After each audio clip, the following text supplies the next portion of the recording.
That was the final question. Before we come to Prime Minister's questions, I would like to point out the British Sign Language interpretation of proceedings is available to watch on parliamentlive.tv.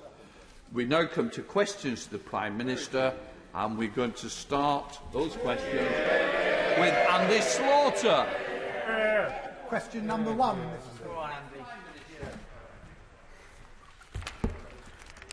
Mr. Speaker, while Sunday's result may not have been the one we were all hoping for, I know that the whole House will want to congratulate Gareth Southgate and the England squad for their fantastic achievements over the last month.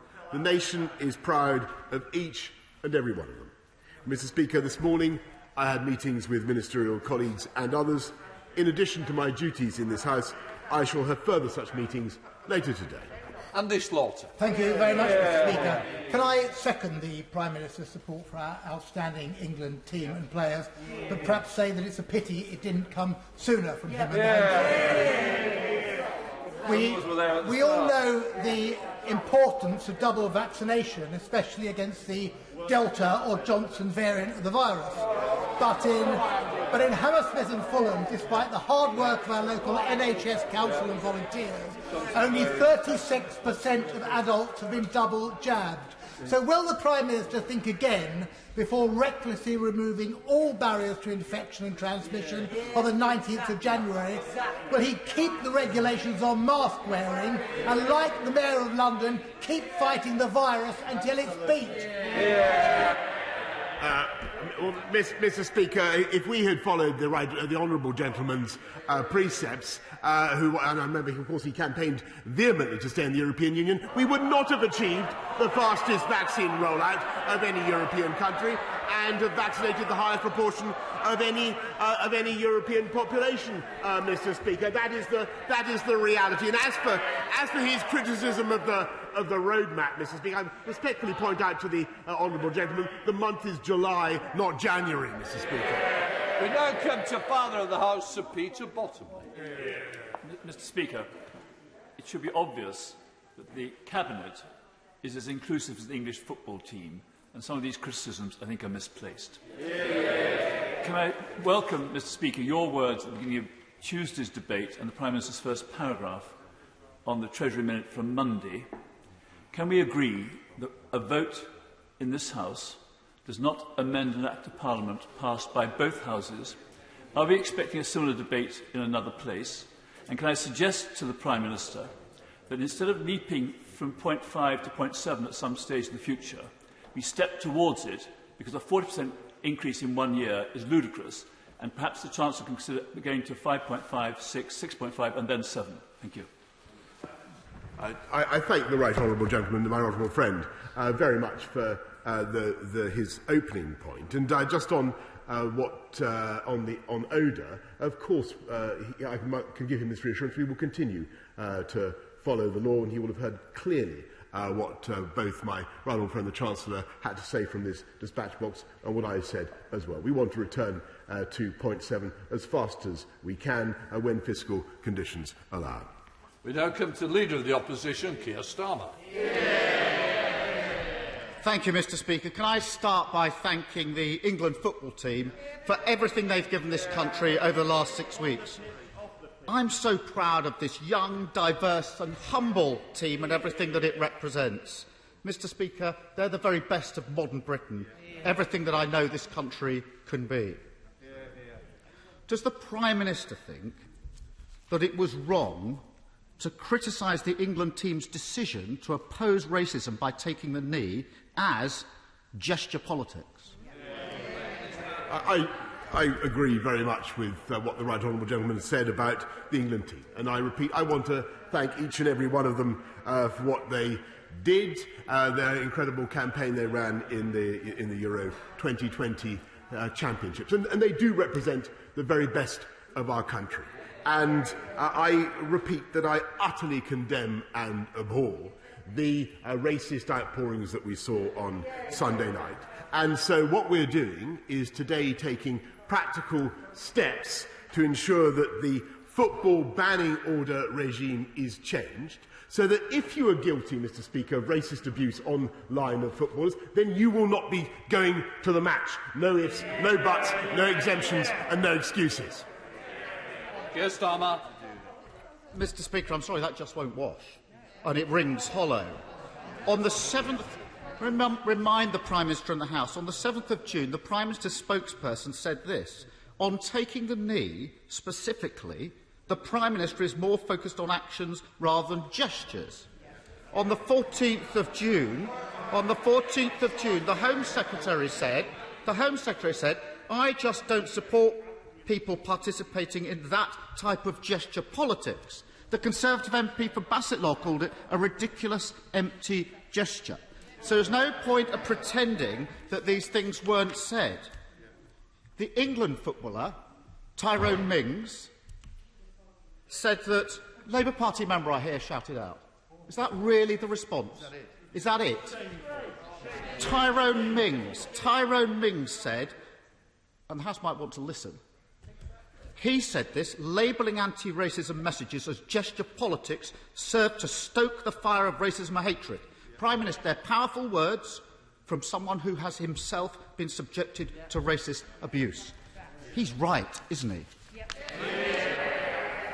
Mr. Speaker, I want to reiterate my support, our total support for our fantastic England team, and I support them in the way that they show solidarity with their friends who face racism, Mr. Speaker. But when he talks about the Home Secretary, let me just remind him that my right honourable friend, the Home Secretary, has faced racism and prejudice all her career of a kind that he can never imagine, and she has taken practical steps to get black and minority officers into the police in record numbers. In fact, Prime Speaker, I am... Sorry to interrupt you. I want to hear the Prime Minister. If his own side don't want to hear him, I'm sure the tea room will accommodate them. It's very important to listen to what the Prime Minister's got to say. Have you finished, Prime Minister? Are you OK? Yeah. Keir Starmer. Mr. Speaker, let me be clear. I totally condemn all racism, including that directed at the Home Secretary. But she's got this wrong. The whole country knows it. His own MPs know it. In the last few days, everybody has seen England's black players have been the targets of disgusting racist abuse following Sunday's match. Disgusting. And this is really simple, Mr. Speaker. Either the Prime Minister is with the England players in their stand against racism, or he can defend his own record, those of his ministers and some of his MPs. But he can't have it both ways. So can he tell the House, does he now regret failing to condemn those who booed England players for standing up to racism, yes or no? Mr. Speaker, we made it absolutely clear that no one should boo the England team. And Mr. Speaker, what we're doing now is following the racist abuse that our players sadly suffered on Sunday night and thereafter, we're taking practical action. So in addition to changing the football banning order regime, last night I met representatives of Facebook, of Twitter, of TikTok, of Snapchat, of Instagram, and I made it absolutely clear to them that we will legislate to address this problem, Mr. Speaker, in the online harms bill, and unless they get hate and racism off their platforms, they will face fines amounting to 10% of their global revenues, and we all know, Mr. Speaker, that they have the technology to do it. Keir Starmer. Mr. Speaker, the online harms bill has been promised for 3 years. I'm not sure a 15-minute chat at a garden party moves things forward that significantly. But I want to take the Prime Minister up on what he said about being absolutely clear, because here I have the headline, Mr. Speaker: Boris Johnson refuses to condemn fans booing England taking the knee. That's the story, that's the headline, June the 6th. Boris Johnson refuses to condemn fans booing England taking the knee. That's absolutely clear. It's not quite what the Prime Minister is implying today. It goes on to quote the Prime Minister's spokesperson, saying that the Prime Minister fully respects the rights of those who choose to make their feelings known. This is about booing. Fully respects their rights. And the Home Secretary said that booing was a choice for them, quite frankly. So no condemnation there, no absolute clarity there, Mr. Speaker. When senior government ministers and Conservative MPs defend the booing of an anti-racist message, Who do they think they're defending, Prime Minister, and why are they defending it? Mr. Speaker, nobody defends booing of the England side. Nobody defends booing of the England side. And if he continues to attack the Home Secretary... Prime Minister, just... Look, I want to hear the Prime Minister. I want to know the answer, and I expect the opposition to listen to the answer. Prime Minister.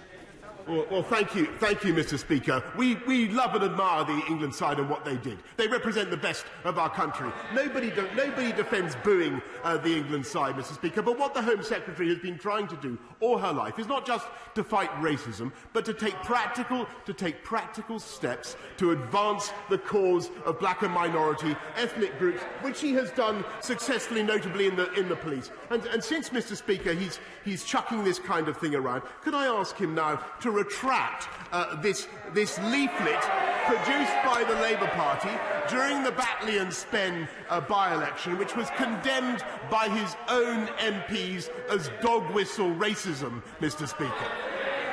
Keir Starmer. Mr. Speaker, the Prime Minister isn't kidding anyone in this House. He's not kidding the public, and he's not even kidding his own MPs.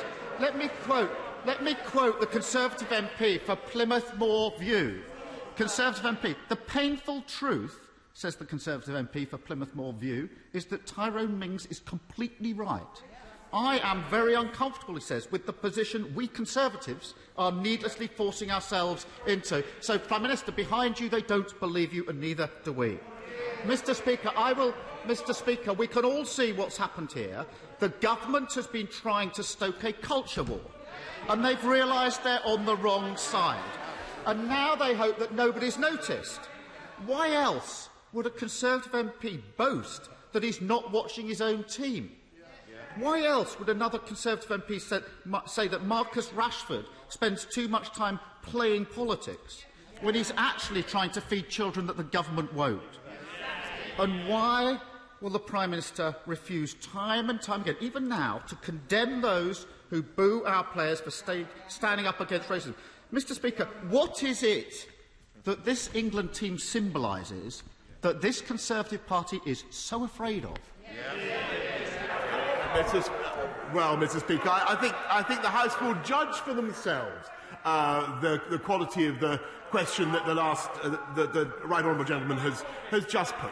I think the whole House is united, including our distinguished members from Scotland, by the way, Mr. Speaker, in admiration of the England team and of every single member of that squad and what they did.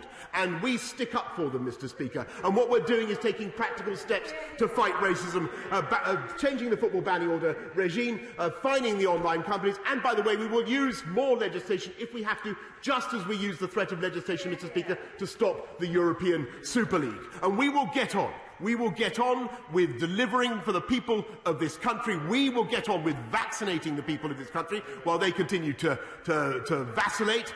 We will continue to immunise the people of this country while they improvise and dart around. And, Mr. Speaker, I don't want to engage in a political culture war of any kind. I want to get on with delivering for the people of this country. He simply wants to get on with dithering. Keir Starmer. He doesn't want to engage in a culture war and point scoring. Give me a break. Football's a game. Racism isn't, Prime Minister. That's why many of us have been involved in the charity Show Racism the Red Card for years. But far from giving racism the red card, the Prime Minister gave it the green light. And I'll tell you the worst kind of gesture politics, Mr. Speaker. Putting an England shirt on over a shirt and tie whilst not condemning those booing is the worst kind of gesture. Mr. Speaker, I want to ask the Prime Minister, finally, about the reported amnesty for crimes committed during the Troubles in Northern Ireland. I worked in Northern Ireland for 6 years with the Policing Board and the police. I've also prosecuted terrorists as the Director of Public Prosecutions, so I know how difficult and how sensitive this is. But a blanket amnesty, including for terrorists, is plain wrong. I was in Northern Ireland last week, and it's absolutely clear that the government's amnesty is not supported by the political parties in Northern Ireland, and it's not supported by victims' groups. Last Thursday, I spoke to victims of terrorism at the Wave Trauma Centre in North Belfast. Mr. Speaker, they haven't even been properly consulted on this proposal. If things are to move forward in Northern Ireland, any discussion has to start with the victims. Politicians in London can't simply draw a line under terrorism and other crimes and then force it on those most affected. The Prime Minister looks up, so let him look up and let him hear. Because I want to quote Julie Hambleton, Prime Minister. Her sister Maxine was among the 21 people killed by the IRA in the Birmingham pub bombings. So that's Julie Hambleton, Prime Minister. She says, tell me, Prime Minister, if one of your loved ones was blown up beyond recognition, where you were only able to identify your son or daughter by their fingernails, would you be so quick to grant their murderers an amnesty and propose such obscene legislation? What does the Prime Minister have to say to Julie, and she's listening, and other victims like her? Mr. Speaker, I think that the whole House will acknowledge the suffering of victims like Julie and their families. And, of course, nothing I say or can do now can in any way mitigate her loss, and that is clear. But it is also true that the people of Northern Ireland must, if we possibly can allow them to, they must move forwards now. And he will know that the proposals that are being brought forward, and the House will hear about them in more detail later on from my right honourable friend, the Secretary of State for Northern Ireland. The proposals that are being brought forward are measured, they are balanced, and they have a wide degree of support, I may say, from former Labour Prime Ministers and former Labour leaders who I think are of considerable more distinction, I may say, than the right honourable gentleman opposite.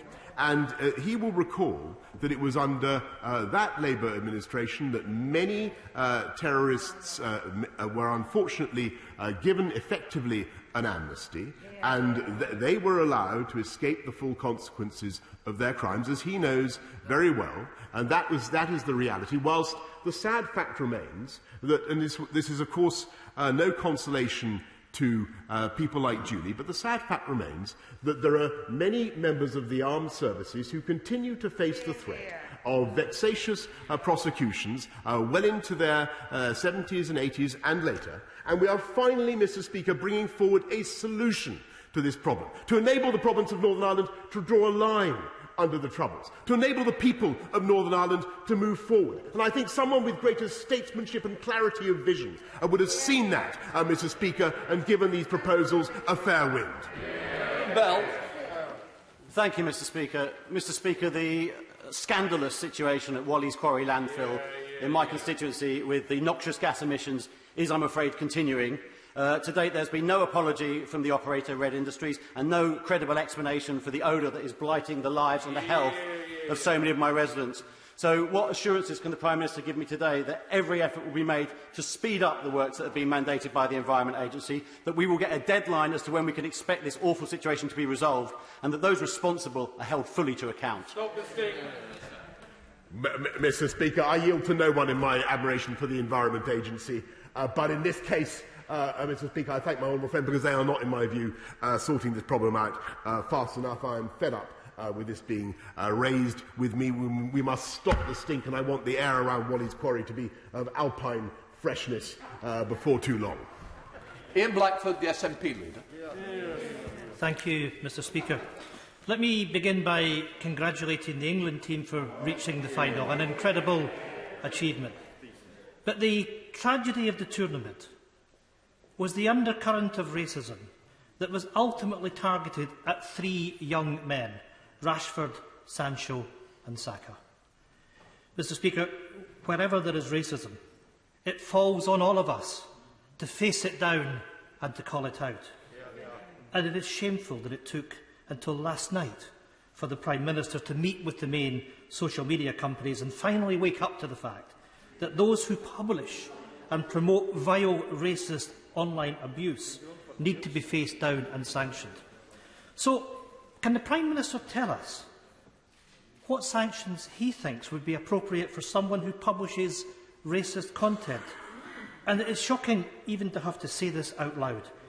Describing Africans as flag-waving piccaninnies with watermelon smiles. Shameful. Minister.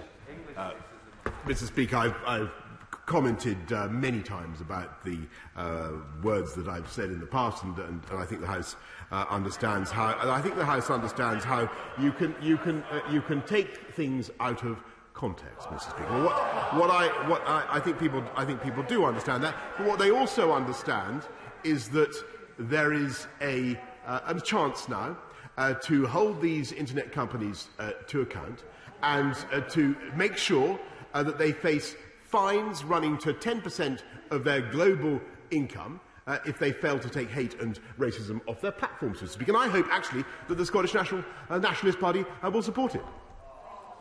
Ian Blackford. You know, still no contrition, still no apology. And, Mr. Speaker, the truth is that the Tory party doesn't sanction those who publish that kind of racist content. They promote them to be Prime Minister. The legacy of this Prime Minister's dog whistling has followed him into 10 Downing Street, and it is now at the heart of this Tory government. As the England international Tyrone Mings has so powerfully stated, this government doesn't get to stoke the fires of racism and pretend to be disgusted when it happens. They don't get to condemn the racism of others, but deny that the racism that they have even provoked. In March, this UK government's own report on racism, the Sewell report, said that there was no systemic problem in the UK. I think the England men's football team would beg to differ. After the shocking racism on show over the last week, does the Prime Minister still stand by his government's belief that systemic racism is not a problem that exists in the United Kingdom? Mr. Speaker, I do think that racism is a problem in the United Kingdom, and I believe it needs to be tackled and it needs to be stamped out with some of the means that I've described this morning. But when he attacks our party, my party, Mr. Speaker, I'm afraid he's got the wrong target. This is a party that has not only had the first ever Muslim Secretary of State for Health, now well, former Chancellor, of course, but has had 2 female Prime Ministers, the most diverse cabinet in the history of this country, the most diverse government in the history of this country, Mr. Speaker. We are the party. If you are a young person growing up in a black or ethnic minority group in this country, we are the party that represent hope and opportunity. That is the reality about the Conservative Party today. Julie Marston. Thank you, Mr. Speaker. The UK is packed full of incredible innovation-led businesses capable of leading entire industries, not least in Hertford and Stortford, where we are at the heart of the innovation corridor. I know this government wants to ensure the best possible access to venture funding over multiple rounds to catapult scale-up businesses full of potential into world-beating companies. Would the Prime Minister meet with me to discuss how we can best make venture work for the scale-up community and transform some of our best ideas into some of the world's biggest businesses? I thank the honourable lady. She knows a lot about what the subject that she mentions. This is a fantastic opportunity for this country because we do indeed produce a great many tech breakthroughs, and we're looking very much at how to make sure that we scale up fast. But don't let her forget that as I speak, there are 3 countries in the world, Mr. Speaker, that have scaled up tech breakthroughs to unicorns worth more than £1 billion, 100 unicorns worth more than £1 billion. Only 3 countries have 100 unicorns. They are the United States of America, China and the United Kingdom. Ms Savile.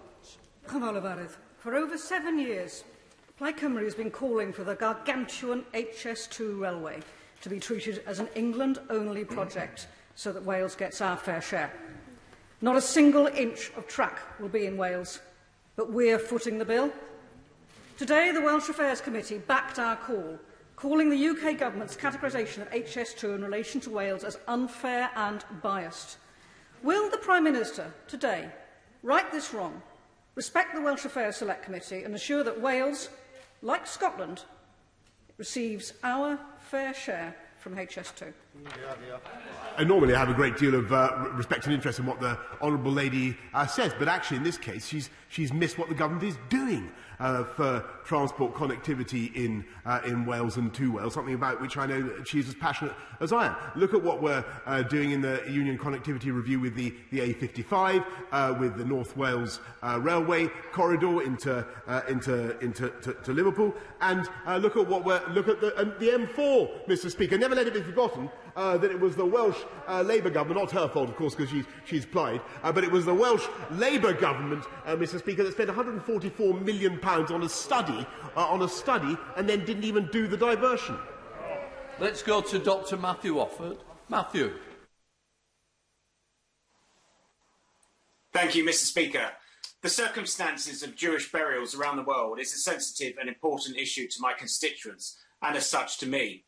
In January 1942, the Nazis built 2 concentration camps on British soil on the island of Alderney. Conditions were appalling, with multiple deaths. However, there are just 397 recorded graves in Alderney, just 6.6% of a total population of 6,000 internees. In 1961, a British delegation undertook an inquiry into these atrocities that occurred on Alderney. Today, I ask the Prime Minister to authorise the release of all documents and information residing in the archives into those investigations, so we know what happened to thousands of people on the island of Alderney during World War II. To quote Elie Wiesel, to forget the dead will be akin to killing them again. Minister. My honourable friend makes an excellent point about the victims on Alderney. We must never forget the suffering of those who, on the Channel Islands, who suffered under occupation between 1940 and 1945. I'm told that the documents in question have been transferred to the National Archives, Mr. Speaker, but I will make sure that the relevant minister meets my honourable friend to discuss the matter further. Kyle. Mr. Speaker, there are currently 800,000 students self-isolating, and even after the reforms to the bubbling system, the government's failure to get the Delta variant under control means that infections rising over the summer will mean that the autumn term will be very severely affected in our schools. If the JCVI says that it is safe and appropriate for adolescents to receive the vaccine, will the Prime Minister promise that every single adolescent will be offered the vaccine over the summer and parents given all the information they need to make an informed decision so that schools can return and not continue to be affected by the bad policy making of this government and the failure to get the Delta variant under control? Mr. Speaker, the honourable gentleman seems to want us to relax our rules on protecting people from coronavirus. I don't think that's the right thing to do at this time on self-isolation. And he also calls for us to go against the JCVI, and that is a matter, Mr. Speaker, for the JCVI. Stephen Crabb. Thank you, Mr. Speaker. With the economy rebounding and a great many job vacancies currently available, does my right honourable friend agree that there's a tremendous opportunity emerging now to build a stronger British labour market post-Brexit and post-COVID, and that we need to help employers create jobs with better pay, more security, more opportunity for skills and career progression? Isn't that one of the keys for levelling up and ending the blight of in-work poverty? Yes, Mr. Speaker, I thank my right honourable friend, and I know how much he cares about him, and that's one of the reasons why we're not only rolling out our massive plan for jobs, but why I'm proud that under this government we've increased the national living wage by a record amount to £8.91 per hour. Let's go to Peter Grant. Peter. Thank you, Mr. Speaker. The communities of Leslie, Markinch, Echuca, Thornton, Woodside and East Weems in my constituency are all either losing or have already lost their post offices since 2019.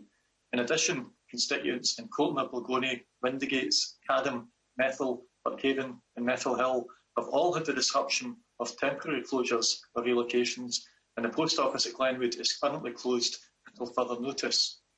Given that the post office is 100% owned by his government, what exactly does it take for him to admit that the current trading model for the post office is not working for the people that rely on its services?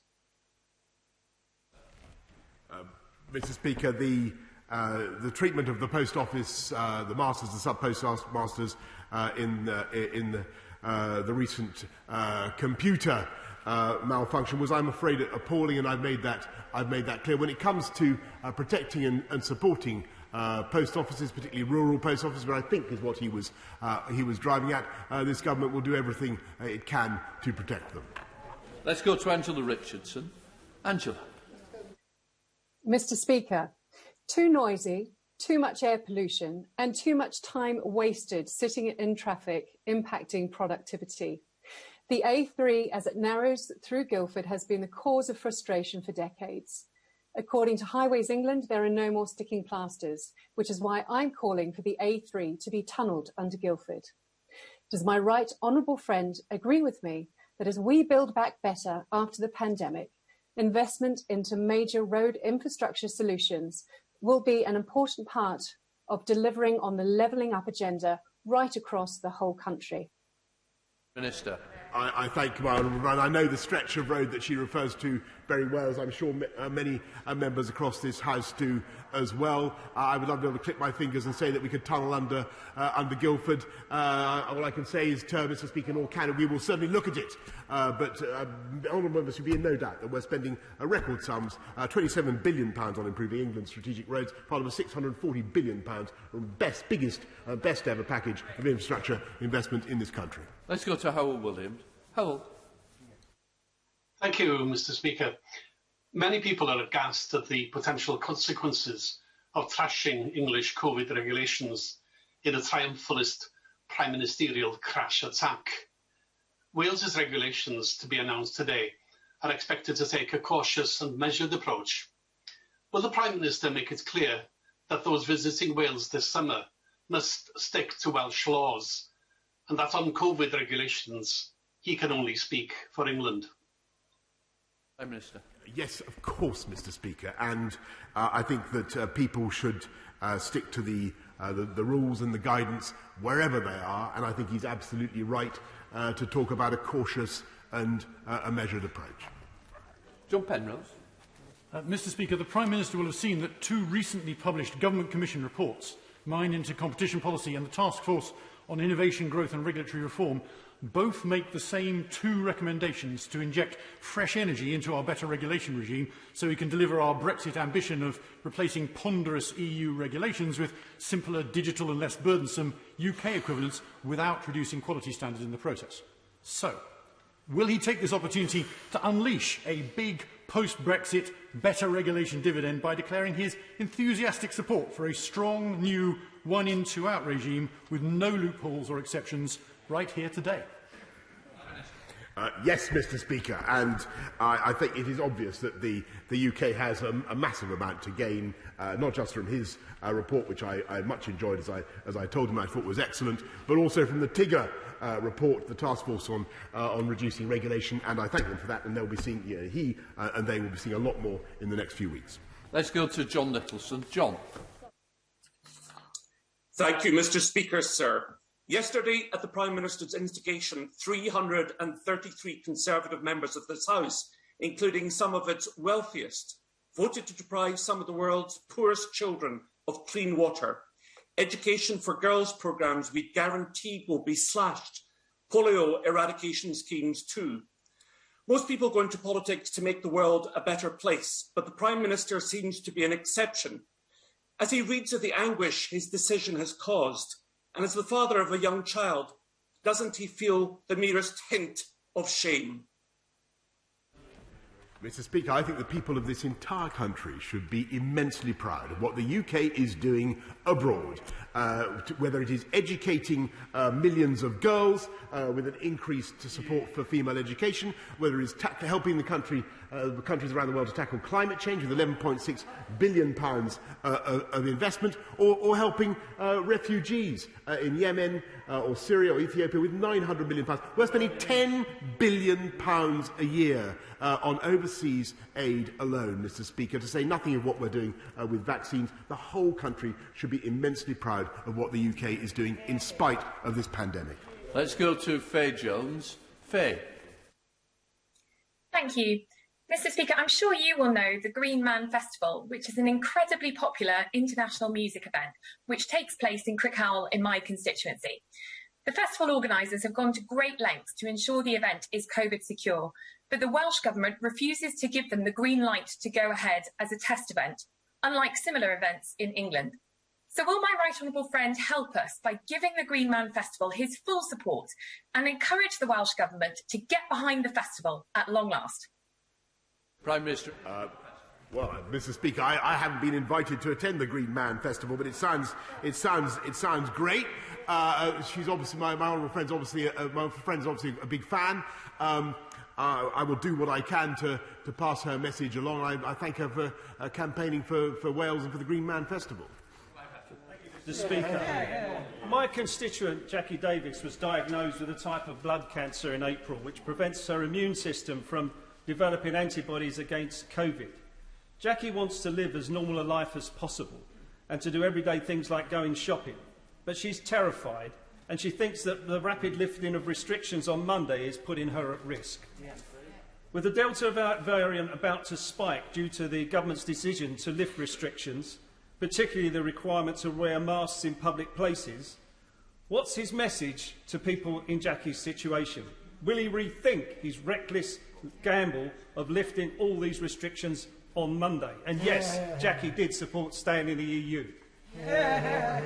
Well, my message I'm sorry, obviously, for the condition that Jackie suffers, and I think that the Labour Party obviously needs to work out whether it's in favour of going ahead with step 4 or not, because it's not at all clear from what he has said or what the right honourable gentleman, the leader of the opposition, has said. They don't have a clue, Mr. Speaker. But what I can say to him is that we expect and recommend everybody, and I say this to Jackie, we expect and recommend everybody to wear a face covering in a confined space where you're meeting people you don't normally meet, and that is quite right.